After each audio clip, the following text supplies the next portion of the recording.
Hello, I'm Jeb Vitok from Harrison's Harbor Watch Restaurant here at WBOC's Historic Studio D. You're watching Delmarva Life. Wait till you see what the chef has for us today. Can't tell you how much we appreciate Jeb being here. You know, we have so much fun during the show. We'd love for you to be here. We always save a seat for you, so come join us. To book your seat, you can visit delmarvalife.com, click on the show tab. There's a section called For the Audience. If it's easier, there's a phone number on your screen. Call it 443-880-9116. Well, illiteracy is a bigger problem in our area than you may realize, and the people who step up to help others improve their reading and literacy skills often go unrecognized. And that's why the Friends of the Wicomico Public Library are hosting an event to shine a light on those who are literacy luminaries in our community. Our next guest is Mitzi Perdue, who is honorary chairperson for the 2013 Light of Literacy Awards, scheduled to take place in April. It is an honor and a pleasure to have you with us this afternoon. Well, I absolutely love being back. Thank you so much for having me. Terrific to have you. Okay, let's talk illiteracy. A lot of people find it hard to believe that this day and age, there are actually so many people in the community who are illiterate. Well, nationally, it's 1 in 7 are illiterate, and in our community, it's about 13%. Some of the counties are worse, some are better, but we average out to 13% illiteracy. Wow, that's hard to imagine. And yeah, and I should explain what illiteracy, what they measure there.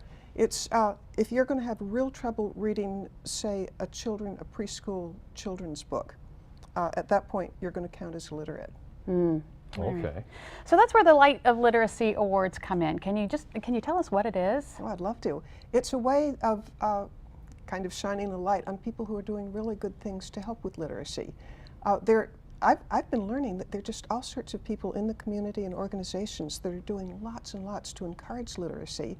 And the idea was give them a public pat in the back through recognition, but also I think the hope behind it is that when you have a recognition that maybe you might inspire other people. You know, when people know what's going on and how important it is, the hope is that it will just spread efforts like this. It seems like a silly question, but perhaps there's a lot of people that just take literacy for granted. So explain, why is literacy important? Oh, where do I begin? But I'll begin with an economic question. If you're illiterate, you're almost certainly going to be in poverty. And then there's an added problem with that.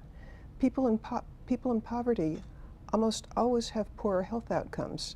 And the illiteracy component of that is, if you can't read your medication, if you go to the doctor and he tells you what to do, or particularly when you go to the hospital, if you can't follow the directions because you can't read them, you're very likely to be readmitted.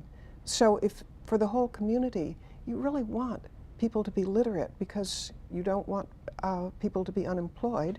And for a vibrant, healthy community, one that can afford the social services that we really care about, you want a workforce that's employable and that's healthy. So literacy, you know, there are 100 different ways of looking at it, but to focus on the health of the community, everybody has a stake in this. Now, the awards, as you mentioned, is to shine a light on those who help literacy. Can you give us an example of what a nominee might be like, what a person might be like, or an organization? Okay, I'll start with an organization. There's one, this was one founded by Dolly Parton, and it affects 1,000, I guess, birth through 4 years old. They send books to children who sign up for it.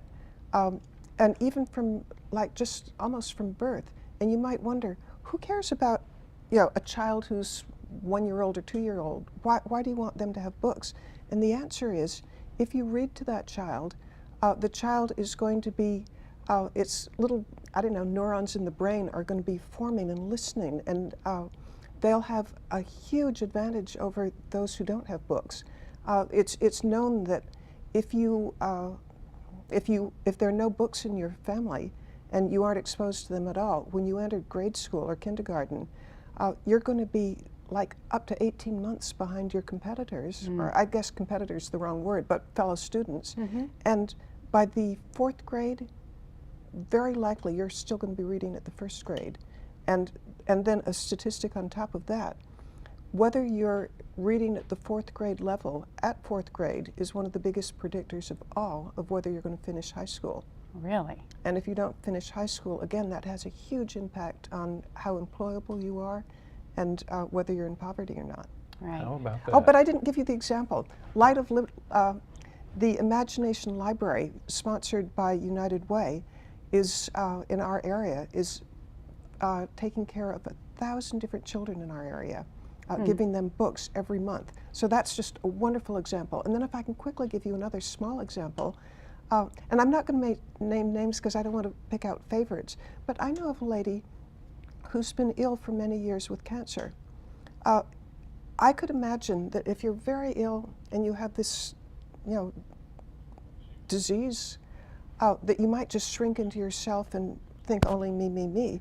Instead, what she does is she teaches kids to read. She'll read to them, she'll encourage them in reading, and she's an unsung hero. Right. I hope, actually I know she's going to be nominated, but I bet you that there are hundreds like that. And having this award is a way of finding out about them. And that's why we have different categories in this Light of Literacy awards. You have your Youth Volunteer Award, your Adult Volunteer Award, Business Award, and Organization Award, as well as Educator, Higher Education, and Local Author. Mitzi Perdue, thank you so much for joining us this afternoon. It was a pleasure having you with us. What a joy being here. Thank you so much. Thank you. And if you'd like more information about the Light of Literacy Awards, including a nomination form, go to delmarvalife.com and click on the Show tab. Up next on Delmarva Life, it's a big weekend for football and finger food. We're in the kitchen next with a twist on tuna that'll go great with any party or, for that matter, any main event. Delmarva Life will be right back.